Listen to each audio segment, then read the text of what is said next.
A continuación vamos a revisar algunas alteraciones de la hemostasia y dentro de ellas a las coagulopatías de tipo congénito o heredado. La alternativa o la premisa dice: paciente con un traumatismo encefalocraniano que se encuentra inconsciente y en el cual se sospecha de una hemorragia subaranoidea. El familiar afirma que el paciente es hemofílico y recordemos que la hemofilia involucra a dos factores de coagulación, al factor 8 y al factor 9. Que la hemofilia ocasionada por carencia del factor 8 es más frecuente que la hemofilia ocasionada por carencia del factor 9. Habíamos mencionado en la teoría que la hemofilia A es de 100 pacientes hemofílicos, 80 serán A y 20 serán B. De tal manera que la hemofilia A o por carencia del factor 8 es mucho más frecuente que la hemofilia B. Pero el cuadro clínico es igual, porque tanto el factor 8 como el factor 9 van a activar al factor décimo, que es la vía común de la cascada de la coagulación. Por lo tanto, el cuadro clínico en ambas enfermedades es similar. Menciona la pregunta, en el perfil de coagulación, ¿qué prueba se altera?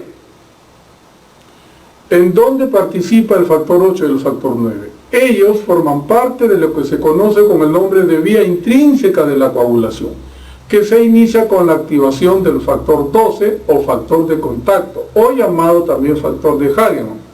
Y debemos tener en cuenta o recordar que la evaluación desde el punto de vista del laboratorio de la vía intrínseca de la coagulación se hace con el tiempo parcial de tromboplastina, sea el clásico o el activado con caolín para hacerlo más rápido.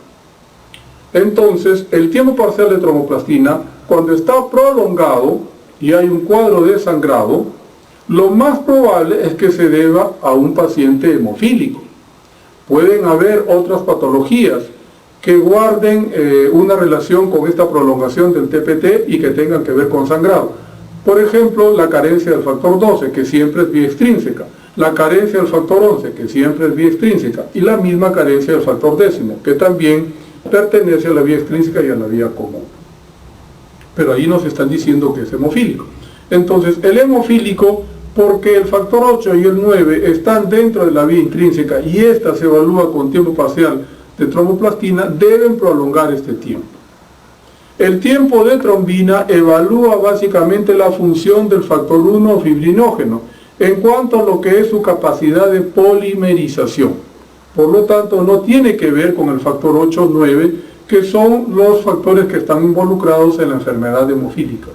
El tiempo de protrombina evalúa la vía extrínseca de la coagulación, y esta vía extrínseca de la coagulación se activa con la liberación del factor tisular, producto de la lesión a nivel del endotelio. Y este factor tisular activa al factor séptimo. El factor séptimo va a activar al factor décimo en presencia del factor 9. De tal manera que la protrombina no evalúa hemofilia, sino evalúa a los factores de coagulación que son vitamina K o hepato dependiente, como son el factor 2, el factor 7, el factor 9 y el factor 10, teniendo en cuenta que los evalúa en la fase de activación o fase final. Entonces, el tiempo de protrombina se prolonga sobre todo en los pacientes que tienen hepatopatías. Por ejemplo, un cuadro de cirrosis hepática elevará o prolongará el tiempo de protrombina. El tiempo de sangría evalúa número y función de plaquetas o la hemostasia primaria. Y el tiempo de lisis de globulinas evalúa lo que vendría a ser la fibrinolisis, que vendría a ser la etapa final de la hemostasia, en donde cuando el vaso sanguíneo que se ha lesionado ya se reparó y las moléculas de fibrina ya no tienen sentido de seguir formándose, entra a tallar el plasminógeno que por acción de una proteína se convierte en plasmina, y esta plasmina destruye las moléculas o redes de fibrina y dentro de ella se forma el dímero D. Y recordemos que el dímero D es un producto de degradación de la fibrina que está incrementado en los cuadros de fibrinolisis y e indirectamente nos dice que se activó la cascada de la coagulación. Por eso es que el dímero D nos sirve como un método laboratorial diagnóstico para la trombosis venosa, porque el trombo venoso, recordemos que es rico en factores de coagulación, a diferencia del trombo arterial, que es rico en células, sobre todo en plaquetas. En resumen, la alternativa que tenemos que marcar es el tiempo parcial de tromboplastina, porque en él se encuentran involucrados el factor 8 y el factor 9, que son los factores que pueden ocasionar la enfermedad hemofílica A en el caso del 8 y B en el caso del 9. La siguiente pregunta tiene que ver también con un desorden de la hemostasia, en donde dice, en un paciente que desde muy temprana edad presenta sangrado excesivo o anormal luego de un traumatismo, además tiene leve invalidez por artropatía en rodillas, y además nos dan el dato de un dosaje de factor 8 en 3%. Si nos están diciendo que el factor 8 se encuentra en 3%, nos están diciendo que este paciente es hemofílico. Y como nos mencionan al factor 8, se trata de hemofilia A. Los valores o la severidad del cuadro hemofílico tienen que ver con la cuantificación de los factores de coagulación, en este caso 8 y 9, para la enfermedad hemofílica. Así, la enfermedad hemofílica, según la severidad, la podemos dividir en 3 grupos. Hemofilia severa, que por su mismo término es la que requiere pues de un tratamiento repetitivo, de un tratamiento sostenido, en donde el paciente, sin necesidad de un traumatismo, sangra. Se considera así cuando la persona tiene factor 8, si es hemofilia A, o factor 9, si es hemofilia B, menos de 1%. La hemofilia es considerada moderada cuando tanto el factor 8 como el factor 9 se encuentran entre 1 y 5% de concentración en el suelo o en el plasma. Y la hemofilia es considerada leve cuando los niveles de factor 8 y 9 se encuentran entre 6 a 40% de concentración. Entonces hemos dado los valores de acuerdo a la intensidad de la hemofilia. Como el involucrado en esta pregunta es el factor 8 y está en 3%, obviamente se trataría de un cuadro de hemofilia A de tipo moderado. Recuerden que el paciente que acude constantemente al hospital por sangrado, sobre todo a nivel de las rodillas o hemartrosis, es el hemofílico severo, aquel que en la práctica no tiene factor, porque hemos dicho que la hemofilia severa se caracteriza porque tanto el factor 8 o 9, según el tipo de hemofilia, es menor a 1% en concentración, que equivale en la práctica a 0. Recordemos que la enfermedad de von Willebrand está producida por una disminución en la producción de esta proteína llamada von Willebrand. Y esa proteína von Willebrand ya está reconocida como parte de los factores de coagulación. Esta proteína von Willebrand se sintetiza sobre todo en el endotelio vascular. Más del 80% de esta proteína es de síntesis endotelial. Y el restante porcentaje se lleva a cabo a nivel de los megacariocitos. ¿Y cuál es el rol de esta proteína o factor von Willebrand? Mediar la adhesión plaquetaria. Por lo tanto, participa en la función plaquetaria. De tal manera que la característica en cuanto al sangrado de la enfermedad de von Willebrand es el sangrado tipo púrpura, como si se tratara de una falla en el número de plaquetas o trombocitopenia. Entonces, el enfermo von Willebrand se caracteriza porque tendrá gingivorragia, tendrá petequias, tendrá equimosis. Y en el caso de que sea mujer, porque el factor von Willebrand es debido o se encuentra en un cromosoma autosómico, por lo tanto lo pueden sufrir hombres y mujeres, a diferencia de la hemofilia, que tanto el factor 8 como el factor 9 están genéticamente determinados en el cromosoma X, por eso es que los varones sufren la enfermedad y la mujer simplemente es portadora, a diferencia del von Willebrand. Hemos mencionado que el cromosoma que sintetiza al von Willebrand es un cromosoma autosómico. Por lo tanto, se puede presentar tanto en varones y en mujeres. Y en las mujeres es frecuente la ginecorragia, sobre todo con el ciclo menstrual. Y de allí es donde se puede sospechar que una paciente puede ser von Willebrand. Recordemos que el 75% de enfermos o enfermas von Willebrand tienen un sangrado leve, que ellos lo asumen como normal porque se presenta en varios miembros de la familia, lo que nos da el dato de que la entidad es congénita o heredada. La hemofilia B se debe a deficiencia del factor 9, y acá nos están diciendo que el carente o deficiente es el factor 8, por lo tanto no puede ser esa la alternativa. La púrpura trombocitopénica es debida a la disminución del número de plaquetas por debajo de 100.000 debido a un proceso inmunológico, inmunoglobulinas de naturaleza IgG, que van a inducir que estas plaquetas sean reconocidas como anormales por el vaso y sean destruidas. Y por último está la trombostenia, que a lo mejor es una trombostenia de Glasman, que es una enfermedad congénita que involucra a la función plaquetaria. Y la trombostenia de Glasman se caracteriza porque la plaqueta no tiene receptores en su membrana para recibir al fibrinógeno. Y la interacción del fibrinógeno con el receptor 2B3A de la plaqueta media la agregación plaquetaria. De tal manera que en la trombostenia de Glasman hay una falla en la agregación plaquetaria.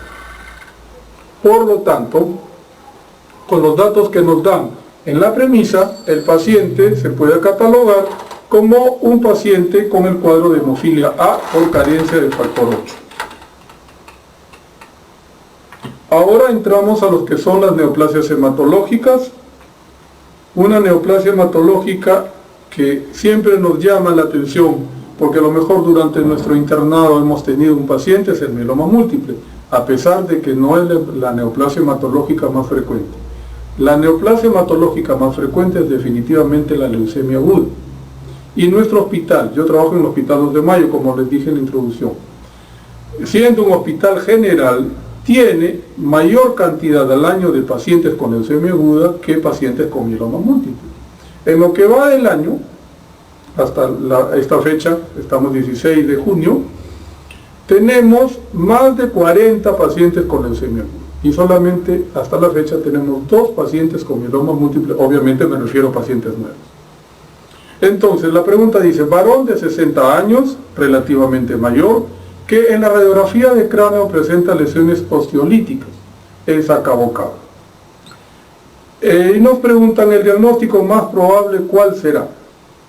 Nos ponen como alternativas hemangioma, metástasis de carcinoma.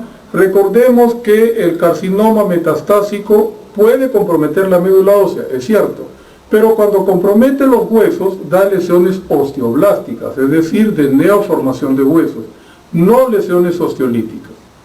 Después mencionan también a la leucemia. La leucemia puede inducir dolor óseo debido al compromiso del periósteo, pero no produce lesiones a nivel óseo. En cambio, el mieloma múltiple es característico que dentro de la radiografía, sobre todo de huesos planos como es el cráneo o la pelvis, se presenten las lesiones líticas en saca bocado. Entonces recordemos que el mieloma múltiple tiene una triada clínica característica: persona mayor, por no decirle viejo, con anemia y con dolor óseo. Y si tiene lesiones osteolíticas, es mucho más seguro que se trate de un cuadro de mieloma múltiple. Por lo tanto, la alternativa que tendríamos que marcar en esta pregunta es definitivamente mieloma múltiple, debido a la edad y a la presencia de las lesiones osteolíticas en saca bocado en la radiografía de cráneo. La siguiente pregunta nos trae un varón de 56 años de edad que presenta lumbalgia crónica, es decir, no nos dicen exactamente, pero puede ser un dolor óseo crónico. En los estudios de laboratorio hay plasmocitosis medular del 20%. Tenemos una inmunoglobulina G sérica de 2,5. Y además radiografías que muestran lesiones líticas a nivel de la columna vertebral. Y nos piden el diagnóstico en relación a la patología que puede explicar estas 3 alteraciones asociadas al dolor óseo de ubicación lumbar. Entonces, Nuevamente, el mieloma múltiple, que es una neoplasia que involucra las células plasmáticas, que son aquellas que producen las diferentes inmunoglobulinas, se caracteriza por la tríada clásica que hemos mencionado: persona relativamente mayor, con anemia y con dolor óseo. Cuando hay plasmocitosis y además nos dan que hay incremento de una inmunoglobulina, en este caso la G, asociada a lesiones líticas, obviamente se trata de un cuadro de mieloma múltiple. Los criterios diagnósticos mayores, según el grupo del suroeste americano, son básicamente 4.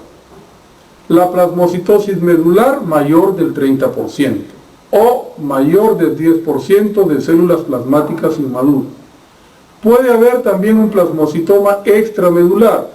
Por ejemplo, hemos tenido en mi hospital un paciente que tuvo un plasmocitoma a nivel del hombro y se le aspiró este plasmocitoma, esta tumoración a nivel del hombro derecho, y se corroboró que tenía una infiltración mayor del 90% de células plasmáticas, lo que hacía el diagnóstico de plasmocitoma extramedular. Yendo a lo que es el diagnóstico de laboratorio para mieloma, las inmunoglobulinas que son consideradas por este grupo del suroeste americano son básicamente 2. La inmunoglobulina G, que es la más frecuente. ¿Por qué? Porque es la inmunoglobulina que en mayor cantidad secretamos en nuestro organismo, debe estar por encima de 3 gramos. Y la inmunoglobulina A, en caso de que esté comprometida, por encima de 2 gramos. El último criterio mayor para establecer el diagnóstico de mieloma múltiple es la presencia de cadenas ligeras o proteinuria de Ben-Jones en orina de 24 horas mayor de 1 gramo en la orina de 24 horas, valga la redundancia. Pero el mieloma múltiple, desde el punto de vista del laboratorio, se hace como diagnóstico en base a la suma de criterios. Y en el caso de los criterios mayores, basta un criterio mayor con un criterio menor. Entonces hemos hablado de los criterios mayores, ahora tendremos que hablar de los criterios menores. Los criterios menores son los mismos que hemos mencionado anteriormente, pero con un rango menor. Si hemos dicho que el criterio mayor para células plasmáticas en la médula ósea es mayor de 30%, el criterio menor será una plasmocitosis medular menor del 30%, que en este caso está alrededor del 20%. Habíamos mencionado que para la IgG como criterios mayores, mayor de 3 gramos por litro de la inmunoglobulina, y aquí tenemos 2,5, sería un criterio menor. Y por último tenemos a las lesiones líticas, que son criterio menor, pero que cuando se encuentran presentes nos dicen que el paciente tiene un cuadro de mieloma avanzado.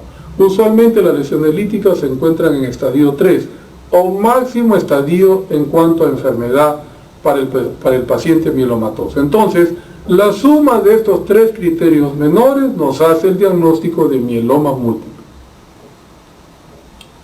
Por lo tanto, la alternativa corresponde a la letra B, mieloma múltiple.